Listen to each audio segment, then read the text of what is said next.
Eu vou trazer para vocês aqui os 5 pilares da saúde mental. Eu vejo muita gente comentando sobre isso. No entanto, quando você começa a prestar um pouco mais de atenção, são pilares bem diferentes uns dos outros.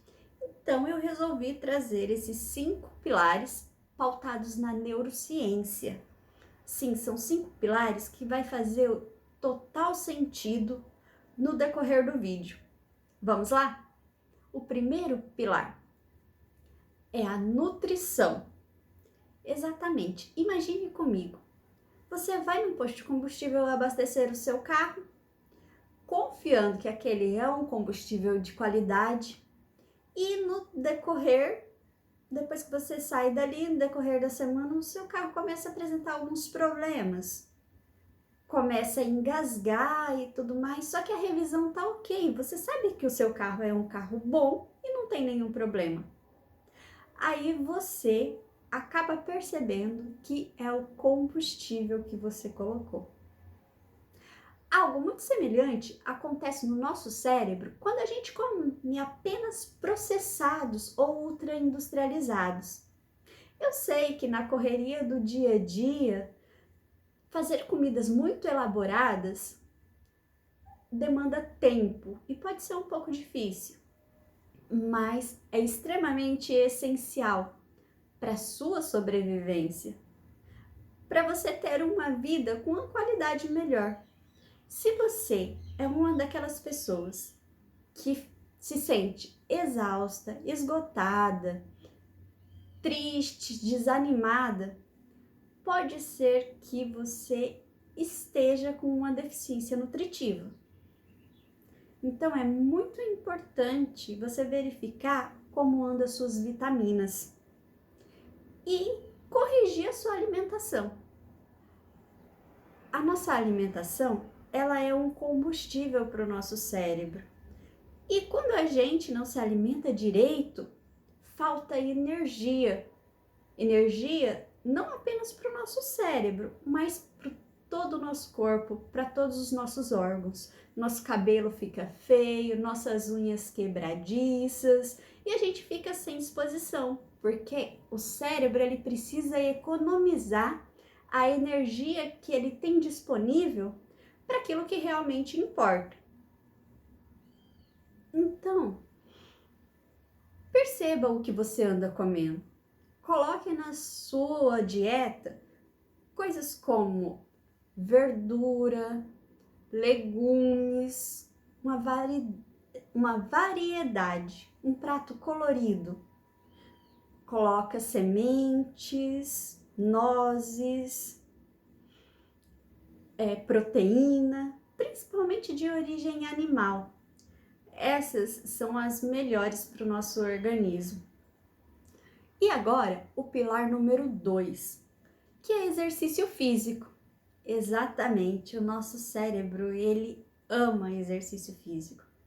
Imagina comigo, você sendo uma pessoa sedentária, uma pessoa que não pratica esportes, nenhuma caminhada sequer, quando você deixa alguma coisa, por exemplo, seu carro, se ele fica na garagem parado, ele pode ser que ele não vai andar muito bem. Você vai ter que passar por uma revisão, ter gastos com ele, pelo simples fato dele ficar parado. Você também é assim, nós somos assim. Se nós não caminhamos, não fazemos a manutenção dos nossos músculos, eles vão atrofiando, porque a natureza ela é maravilhosa. Tudo o que não tem uso, não tem necessidade e é eliminado, infelizmente. Então, se a gente não faz uso dessa musculatura periodicamente, a gente deixa de ter os nossos músculos. E ele é muito importante, ele é um indicativo essencial para dizer para o nosso cérebro que nós estamos bem, nós estamos saudáveis, nós conseguimos nos locomover com qualidade. Provavelmente, se você não pratica nenhum tipo de exercício, uma caminhada que seja, pode ser que você tenha muitas dores nas costas, de tensão muscular, ainda mais com o dia a dia que nós vivemos, que é estressante. Nós passamos por estresse o tempo todo. Então, é muito importante que você consiga trabalhar esses músculos para você informar para o seu cérebro que o seu corpo está ok.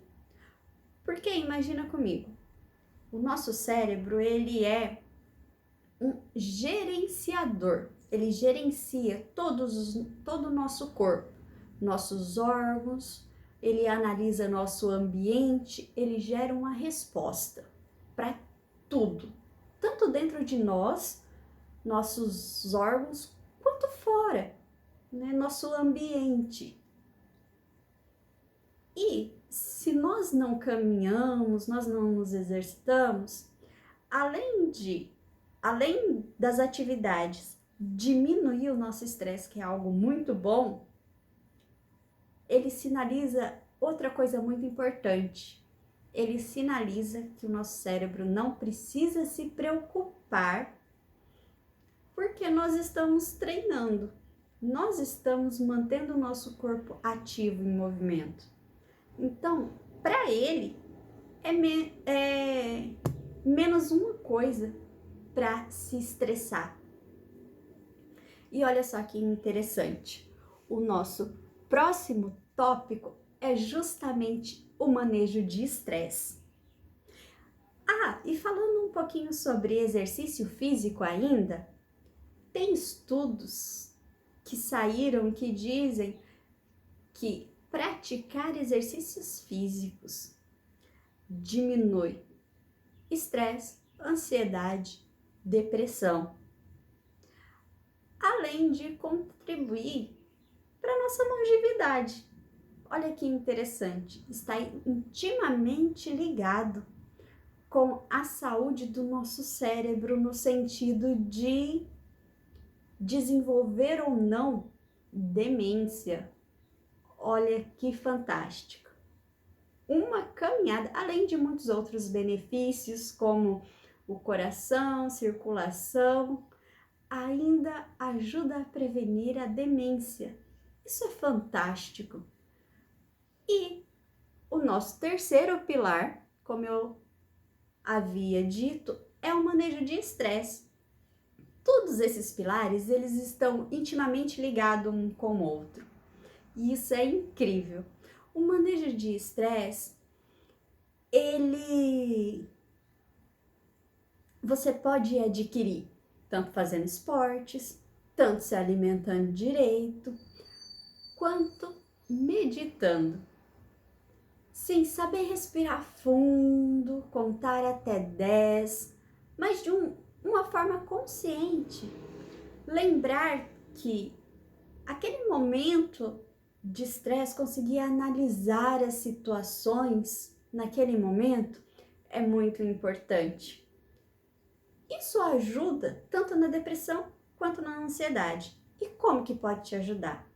Exemplo, se você pensar na depressão, você fica presa no passado, você fica pensando em coisas que aconteceu, o que poderia ser melhor ou por que foi tão bom e acabou.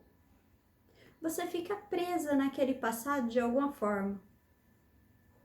Ou sofrendo porque já foi e você não pode viver de novo, ou porque podia ter sido diferente e não foi.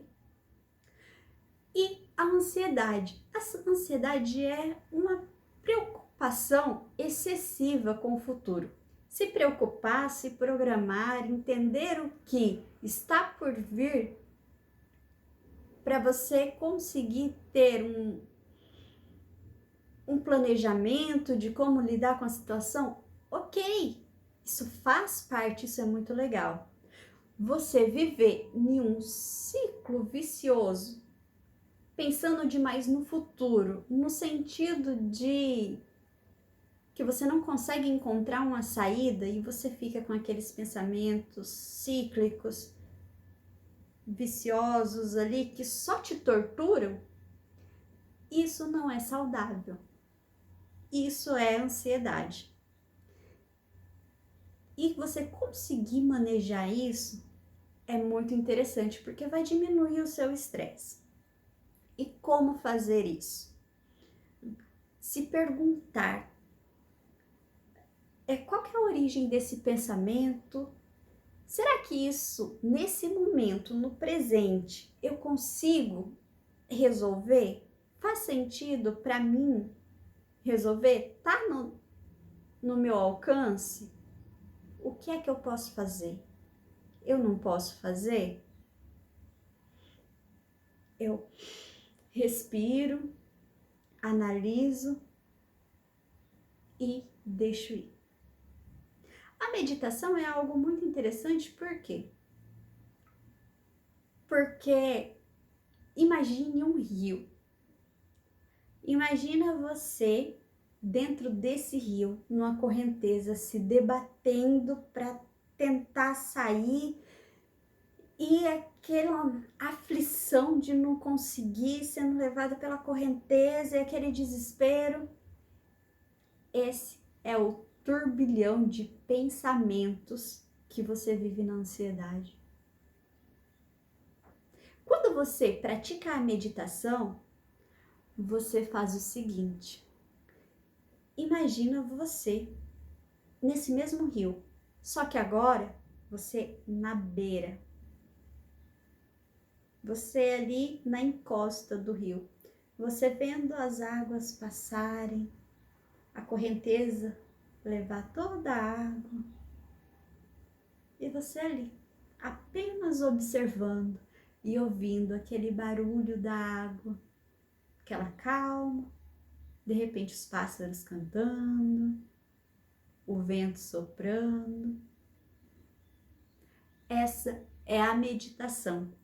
É você conseguir observar seus pensamentos indo, sem se deixar ser engolidos por ele, aquela agonia toda. Você simplesmente consegue observar e deixar eles irem.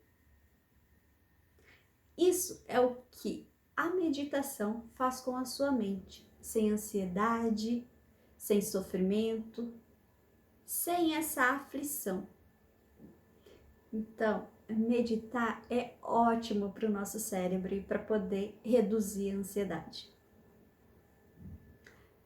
E praticar hobbies também é muito interessante. Algo que você goste, algo manual, de repente, você consegue organizar os seus pensamentos fazendo algum artesanato, alguma coisa manual que você gosta muito.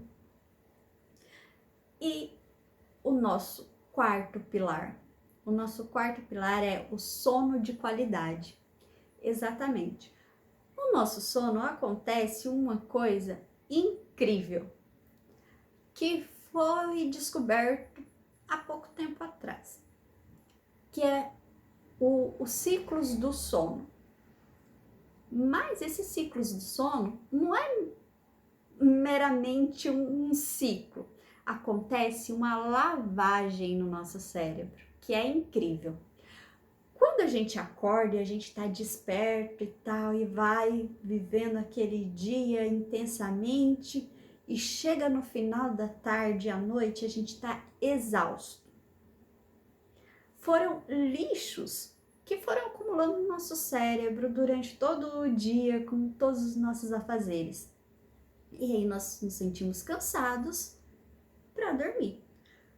Quando nós dormimos, acontece uma lavagem no nosso cérebro, semelhante à máquina de lavar. Sabe quando você coloca roupa para bater? Exatamente. São vários ciclos que acontecem, são vários processos. E quando algum desses ciclos ele fica prejudicado, você acorda com a sensação que não descansou. Sabe, que aquela sensação que ainda queria dormir mais, aquele corpo ruim, você não amanhece desperto. E quais são as coisas que podem atrapalhar o nosso sono? Luz, barulho, celular, os aparelhos eletrônicos, mesmo se você não fica mexendo tanto, mas a claridade deles, um barulhinho que eles emitem, atrapalha nosso sono. Nós não conseguimos ouvir, só que o nosso cérebro, ele capta esses barulhinhos e isso interfere. Inclusive, eu fiz um teste recentemente que eu tirei todos os aparelhos que tinham no meu quarto, meu celular, eu deixei aqui no escritório para que eu consiga dormir. E eu percebi que eu amanhecia mais descansada do que quando estava com o celular. Sem contar que, quando a gente leva o celular para o quarto, a gente fica mexendo até adormecer. E essa luz emitida pelos aparelhos também atrapalha um pouco o nosso sono. Uma outra coisa importante é a hora que nós tomamos estimulante. Cafezinho. Procure ali tomar até as 2 horas da tarde, porque ele tem um efeito prolongado. Por mais que a gente não perceba, ele tem um efeito de umas 6, 8 horas mais ou menos de ação no nosso corpo. Então é um tempo que ele vai inibir o nosso sono. Isso é muito interessante. E nesse sono de qualidade, descobriu-se que quando você dorme mal por um período muito grande, porque um dia ou outro você ou dormir mal por algum motivo, ou ir dormir tarde porque teve algum compromisso e foi até mais tarde, tudo bem. Mas quando você faz isso com frequência, descobriu-se que você pode desenvolver demência. Mal de Alzheimer e Parkinson está intimamente ligado com isso, com essa faxina que o cérebro faz, ou melhor, que ele não faz adequadamente. Quem dorme mal tem mais probabilidade de desenvolver essas doenças degenerativas, como Alzheimer e Parkinson. Mas não são só essas, tem outras também. Então, o sono de qualidade ele é extremamente importante. E quando você sabe que você dormiu bem? Quando você acorda descansado, revigorado. Mas, Salete, quantas horas eu preciso dormir para que aconteça tudo isso? Os estudos mostram que nós levamos de 7 a 8 horas para fazer todo esse ciclo. Aí você me fala, mas eu durmo 6 horas, eu tô perfeita. Por mais que você pareça estar descansado, pode ser que você tenha interrompido esse ciclo no meio, porque ele demora mais ou menos de 7 a 8 horas para ser concluído. O que eu tenho percebido é que quando a gente acorda naquele sono um pouco mais pesado, sabe? O nosso corpo ele fica com aquela sensação de cansaço. E quando a gente acorda no sono um pouco mais leve, a gente tem a propensão de se sentir mais leve, não se sentir tão cansado, apesar do ciclo não ter concluído. Então, o sono de qualidade é muito importante. Uma outra coisa bem interessante para o sono é você buscar dormir e acordar sempre no mesmo horário. Você vai indicar para o seu cérebro que aquele é o horário de dormir. Então, você vai estar regulando o seu horário biológico. Isso é muito legal. E o quinto pilar são as conexões sociais. Exatamente. Estar ali com a sua família, seus amigos, é muito importante para o nosso cérebro. Ele se sente seguro e protegido. Dizem que pode ser por conta do nosso desenvolvimento em sociedade. Como assim? Desde lá dos nossos ancestrais, da época lá das cavernas, nós conseguimos evoluir como espécie pelo fato de estar em grupo. Enquanto nós caçávamos em grupo, enquanto alguns dormiam, os outros montavam guarda. Então, em grupo, nós conseguíamos nos organizar de modo que isso era bom para nossa sobrevivência. Tanto é que chegamos até aqui. E isso tornou um vínculo muito grande e muito interessante por conta da nossa sobrevivência. Porque o que o nosso cérebro quer? A função dele é gerenciar tudo que está acontecendo com a gente, seja interna ou externamente, para que garanta a nossa sobrevivência. Então, faz muito sentido essas conexões sociais para a gente se manter vivos e seguros. E pode ser que essa nossa necessidade, muitas vezes, de querer agradar os outros, venha do medo da rejeição. Porque se você é rejeitado, se você é abandonado, a probabilidade de você sobreviver é menor. Nos dias de hoje, não.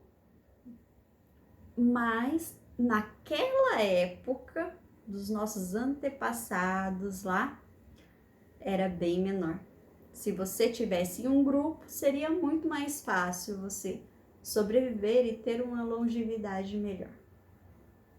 E aí, comenta aqui e me diz se você gostou de saber dos 5 pilares da saúde mental pautado pela neurociência.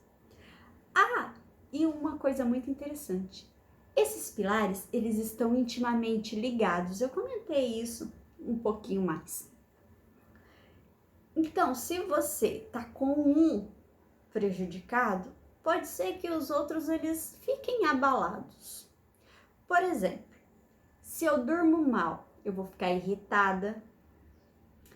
Pode ser que eu não tenha energia, porque eu vou estar cansada para fazer uma alimentação mais elaborada, então eu não vou querer comer direito.